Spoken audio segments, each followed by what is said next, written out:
This week's ADC location of the week is Phillip Island. Phillip Island is one of Victoria's most popular holiday destinations and is about 140 kilometres from Melbourne. Located in southeast Western Port, we could either take a drive in the Jeep along the South Gippsland Highway and use one of the local boat ramps, or put the boat in the water at our favourite Western Port launching spot, which is in Hastings. We decided to have an early start to try and avoid some of the traffic at the boat ramp, and fortunately for us, that was the right decision, because when we got in the water, there were hardly any boats. And with a good forecast ahead for the day, we knew it wouldn't take long for the ramp to fill up. We finally got clear of the congested channel traffic and began our long haul towards our destination. You know, I love being on the water and don't mind travelling to get to our fishing spot, because the Surtees make such light work of any conditions it is confronted with. I actually like to refer to the Surtees as the Jeep of the water, because no matter what hurdles it is presented with, it can cross them. After a while on the water and a few conversations about what strategies we were going to use today, we finally caught sight of the Phillip Island Bridge, and what a beautiful sight it is. So I knew our destination was finally getting closer.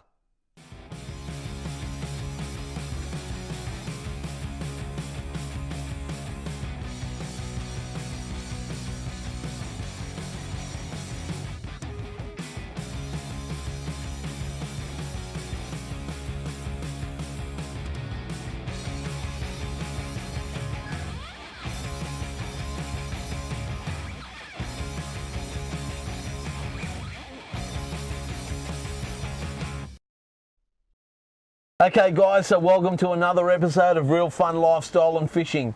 So today, GB, you brought me to a part of Western Port that I haven't visited yet. I haven't actually made the venture. What's our trip going to be all about today, mate? Well, we're still in the grips of winter, so we're actually going to head offshore again because it's warmer water out there, which gives us a better bite. So we're going to have a bit of a trawl, see if we can get some pike and salmon on the way out, and then head offshore and see if we can try and target another school shark, maybe gummy. And because we're out the eastern entrance of Western Port, there's a chance that we've got that run of snapper coming down from Gippsland too. So fantastic. Well, where you might have caught the bridge there. We're down here towards Phillip Island. We're actually making the exit out the eastern entrance of Western Port, which is exciting for me because I haven't done it before, and it's always exciting to go out somewhere that you've never been. The funny thing that I noticed though, GB, on the way out today, we actually saw a few more boats because it's nice. It's sort of forecast to blow under 5 knots at some stages of today, so yep. There's a lot more activity at the boat ramp. A lot more people were heading into the sort of the deeper area of Silver Leaves and around there on the way out. So they're chasing the reds, mate. What are the chances of those guys getting on at the moment? Yeah, it's that sort of hit and miss period at the start of snapper season. We'll probably have a look this afternoon if we get a chance, but that's why I decided to get away from the noise and we'll head offshore. But how beautiful is it down here, like down at San Remo? It's amazing. We'll go out through the headland past Woolamai, Cape Woolamai, and it looked really good today.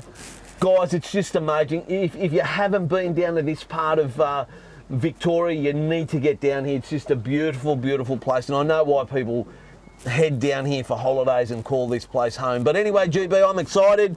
You've never failed to produce, so let's get out there and see what we can do.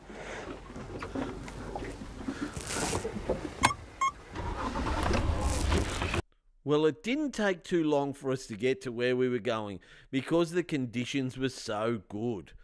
When we arrived, we used our sounder to locate what looked like bait fish on a lovely bit of reef. So we decided to drop the anchor. We rigged up our gear because GB likes to rig up the gear to suit the conditions that we are fishing in. And as usual, before too long, something's been playing with this bait, and GB says, pick it up and strike it. So what do? Pick it up and strike it, and I'm on. And of course, again, GB's nailed it. So he's brought us out to this spot. And I'm getting a little bit of head shake here, which is unusual because the way it was playing, I wasn't expecting any head shake, but he's coming into the tide, GB. So I have a feeling he might be a little gumbo. Yeah, he seems to be coming into the tide. It's not a big fish, but it's a fish. And like you've heard me say on episodes before, any fish you catch on a fishing trip is a good fish. So I'm getting a bit of head shake there, GB. You can see the tip of the rod bouncing, but he's not making it very hard for me to get him up. So, the old draft board. The old draft board. Shucks. There he is. He's a good size one too.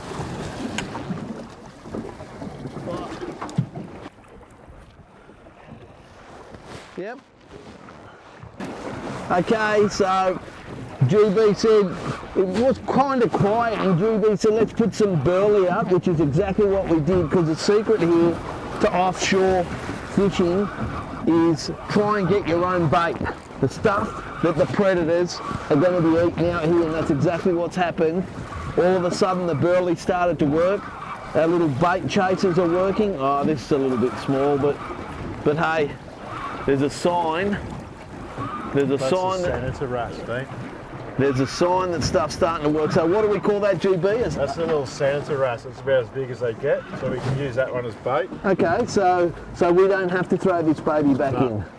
Gee, that's a beautiful looking fish. Nice blue colours along the dorsals there, and just beautiful streaks of blue all the way through it. Have a look at that. What a terrific looking fish. Unfortunately for this young guy, he's going to end up like he would normally end up, in the belly of a bigger fish.